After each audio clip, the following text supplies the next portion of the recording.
You crack out of your egg underwater, surrounded by 11 siblings who all look just as confused as you. Welcome to life as a lungless salamander, where your first breath isn't actually a breath at all because, surprise, you don't have lungs. Instead, you're absorbing oxygen through your skin like it's some kind of magic trick. Your mom? Yeah, she bounced the second she laid those eggs. Parenting isn't exactly a priority when you're a salamander. Your body is basically a noodle with legs, a slippery 4-inch amphibian that will spend its entire life avoiding becoming someone's snack. Your skin is so thin you can practically see your organs working overtime. Fun fact, if your skin dries out, you're dead. Talk about high maintenance. The creek you call home is filled with predators who think you look like a tasty treat. That fish eyeing you from behind that rock? He'd swallow you whole without a second thought. Better duck under that leaf before he notices you. Every day is basically a twisted game of hide-and-seek where the losers get eaten. You wiggle your way under a rock, squeezing your jelly-like body into the tiniest crack. This is home now. Get comfortable because you'll be spending about 70% of your life hiding like this. The other 30%? Hunting for food while trying not to become food yourself. It's a real catch-22 situation. Night falls and it's time to venture out. Your tiny eyes aren't winning any vision contests, but they're good enough to spot movement. You creep along the creek bed, your skin picking up vibrations in the water.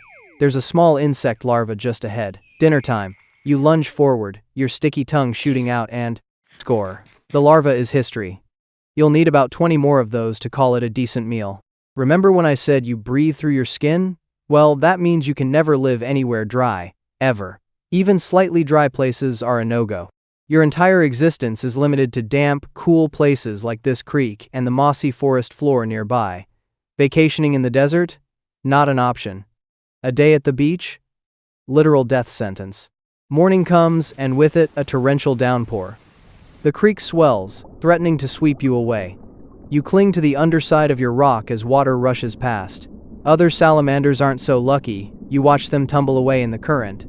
Nature's waterslide is definitely not as fun as it sounds.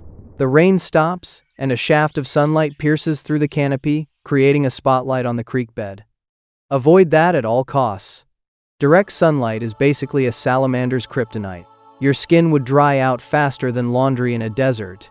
You retreat deeper under your rock, waiting for the safety of shadows. A week passes, and you've managed to grow a whole half-inch. Impressive, right? At this rate, you'll reach your maximum size of about 5 inches in. Oh, just a few years. Don't worry. What you lack in size, you make up for in slime production. Your skin secretes a mucus that's sticky enough to make predators think twice before taking a bite. It's nature's way of saying, I taste terrible, try the tadpole next door. Speaking of predators, here comes a raccoon, paws dipping into the water, flipping over rocks one by one. Your rock is next. You flatten yourself against the creek bottom, your mottled skin blending with the pebbles. The raccoon's paw sends your rock tumbling, exposing you to the world. You freeze, not even twitching a toe. The raccoon stares, loses interest, and moves on. That's right. Playing dead works wonders when you're already not that exciting to look at. You venture a bit farther from home tonight, slithering over moss-covered logs and damp leaves. There's a rustle ahead, another salamander. Not just any salamander, but one of the opposite sex. Is this love? Salamander romance isn't exactly flowers and chocolates. It's more like awkward staring contests followed by some pheromone exchanges. The other salamander seems interested. You circle each other in a dance that's as old as time but looks ridiculous to anyone watching. After your brief romance, and I mean brief, we're talking minutes here, you go your separate ways. If you're female, you'll be laying eggs soon. If you're male, congrats on contributing to the next generation of tiny lungless creatures who will spend their lives hiding under rocks. Winter approaches, and the temperature drops. Being cold-blooded means you're at the mercy of your environment. As the creek chills, so do you. Your movements slow to a crawl. You nestle into the mud at the bottom of the creek, barely moving, barely eating. This isn't hibernation, it's more like hitting the pause button on life until spring decides to show up. Months pass in this semi-frozen state, but hey, at least predators are equally sluggish. Silver linings, right? Spring arrives with a burst of warmer water flowing through the creek. Your body temperature rises, and you're back in business. Insects are hatching, giving you plenty of food options. You're hungry enough to eat a horse? Well, if that horse was microscopic and aquatic, years have passed, and you've achieved maximum salamander size.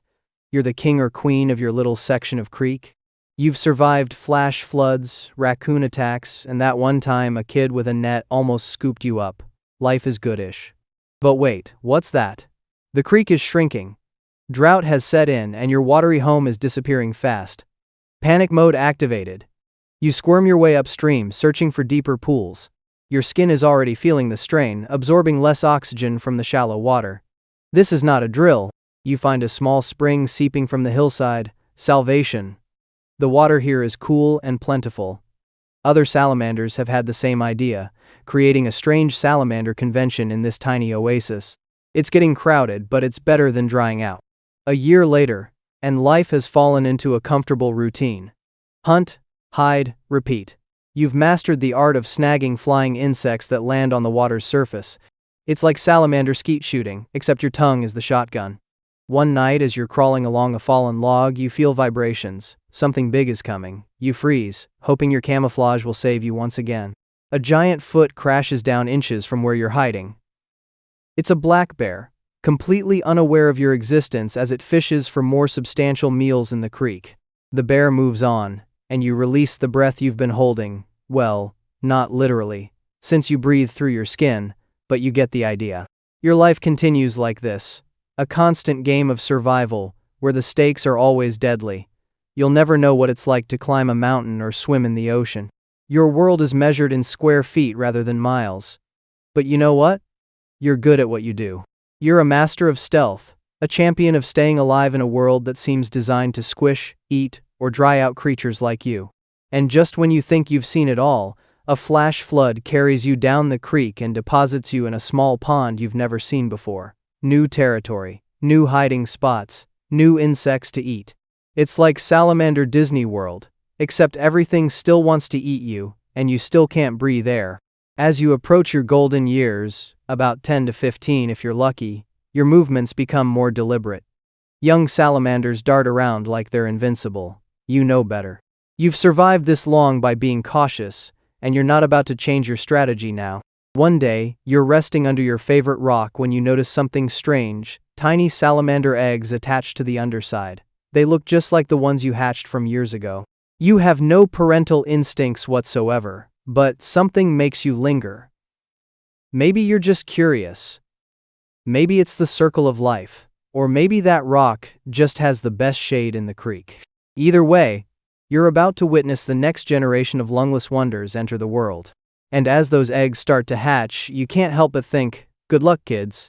You're going to need it in a world where you can't even take a proper breath. Your skin is basically wet tissue paper, and everything bigger than you thinks you're a snack. But hey, at least you don't have to worry about lung cancer.